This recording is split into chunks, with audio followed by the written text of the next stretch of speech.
Oui, probablement, mais en se souvenant, et ça a été rappelé, mais je voudrais vraiment insister là-dessus, en se souvenant de tout ce qui a été fait et en se souvenant du fait que beaucoup de mesures de cette avalanche réglementaire, comme on la qualifie quand on travaille dans une banque, étaient quand même des réponses adaptées dans la situation d'extrême urgence que connaissait le monde, avec tous les défauts qui ont été rappelés et les conditions que Delphine a rappelées.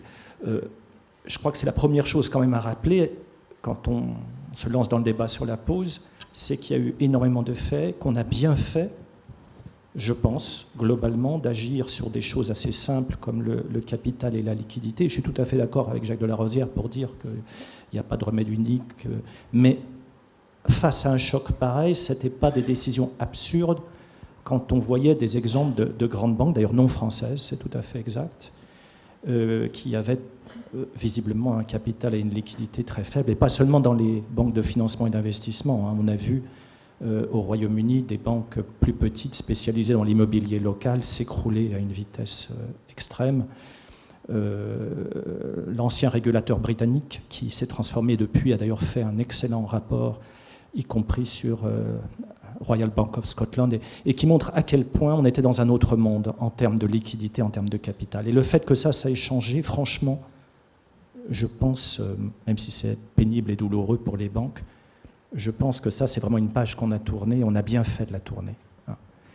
Je pense aussi que 1000 choses ont été faites, compliquées, on aurait pu mieux les faire, mais qu'il fallait faire plus de transparence dans les transactions, plus de transparence pour les investisseurs, tout ce qu'on a fait sur la compensation des dérivés qui était absolument... Mais est-ce qu'il faut lever le pied, Virgile? Ce qu'il faut maintenant, c'est se dire que tout ça, une fois qu'on a bien admis que globalement, ça, et je suis tout à fait d'accord avec Jacques Bessade, ça a réduit le risque systémique.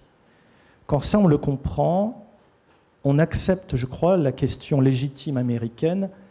Ok, ça a été fait. Est-ce qu'on peut s'arrêter un moment pour voir si tous les bons moyens ont été utilisés?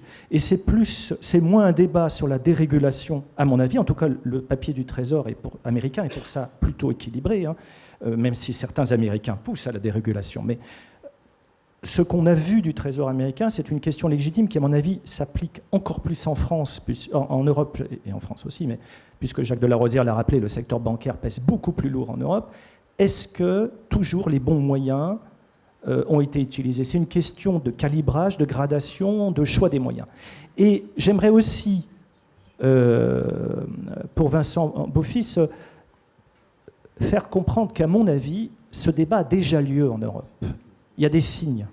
Vous avez ce qu'on a appelé le Call for Evidence en 2015, à l'occasion du lancement de l'Union des marchés des capitaux. Il y a eu des réponses massives de partout. Et dans cette étrange machine de l'Union européenne qui a fait ma vie professionnelle pendant des années avant de rejoindre la banque, ce genre de choses, normalement, ne s'arrête pas. Et vous avez eu plein de questions et de réponses qui, maintenant, sont dans cette mécanique, certes lourde, mais globalement qui, à la fin, aboutit à des résultats, et qui montrent que le débat a vraiment commencé, dans des termes exactement semblables à ceux qui existent aux États-Unis. Vous avez, au Parlement européen, de vraies questions sur l'impact global de tout ça. Et si la Commission n'a pas pu faire passer sa grande mesure de séparation des banques, c'est surtout parce qu'elle était incapable d'en prévoir l'impact. Et ça a amené la Commission Econ à demander une pause de réflexion. Et franchement, ces signes-là montrent que le débat est maintenant lancé. Il faut l'encadrer, ce débat. Juste un avis, Jacques Delarosière, qui connaissait parfaitement la manière dont fonctionnent ces institutions internationales et l'Europe également. Est-ce que vous avez le sentiment, vous, que l'Europe est capable de faire une pause en matière de réglementation? Oui, en théorie, elle est capable de faire une pause si elle s'unit sur cette idée. Mais ce qui vient de se passer en décembre 2017 sur ce que j'appelle Bâle 4 et que les gens du comité de Bâle continuent d'appeler Bâle 3 est quand même assez significatif du fait qu'il n'y a pas de pause, puisque on a en fait, à la demande des Américains, modifié un des points fondamentaux de ce qu'était Bâle, et en particulier Bâle 2, qui était la détermination des risques pondérés. Parce que les obligations de capital s'appliquent à un dénominateur qui sont les risques pondérés.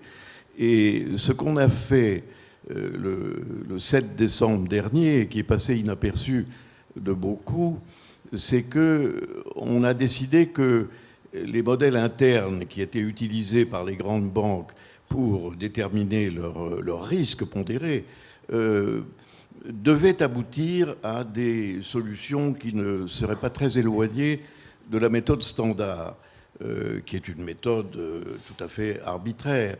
Et c'est un peu comme si, reprenant l'image de l'hôpital, vous aviez une série de patients qui attendaient la radio. Et la radio, c'est le modèle interne, c'est la vérité de ce qui se passe dans l'organisme. Et que le médecin, regardant les radios, dise « non, je suis gêné » parce qu'il y a de très bonnes radios et il y a de très mauvaises radios parmi celles que j'examine.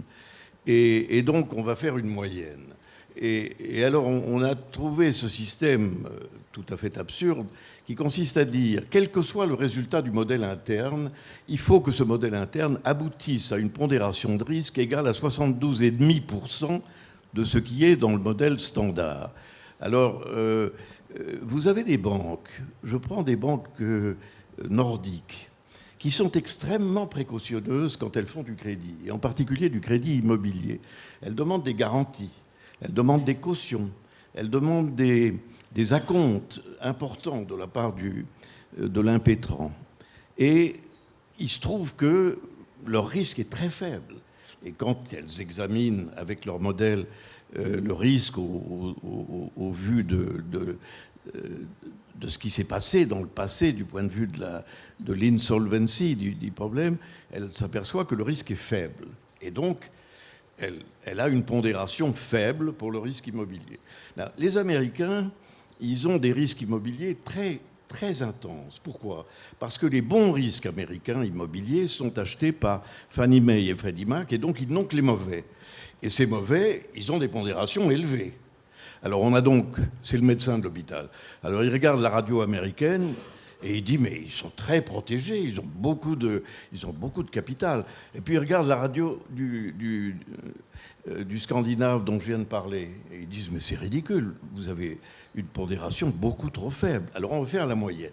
Et l'Europe a concédé ce point avec un unanimisme qui me confond. En tout cas, ça fait la liaison parfaite avec la question... Est-ce que je peux juste rajouter un mot ? Sûr. Parce que Bâle 3, Bâle 4, comme il dit, qui donne aux différentes régions, donc à l'Europe, la possibilité d'être pragmatique. Et le vrai combat que nous avons est maintenant en Europe. Et le débat sur la pause est extrêmement...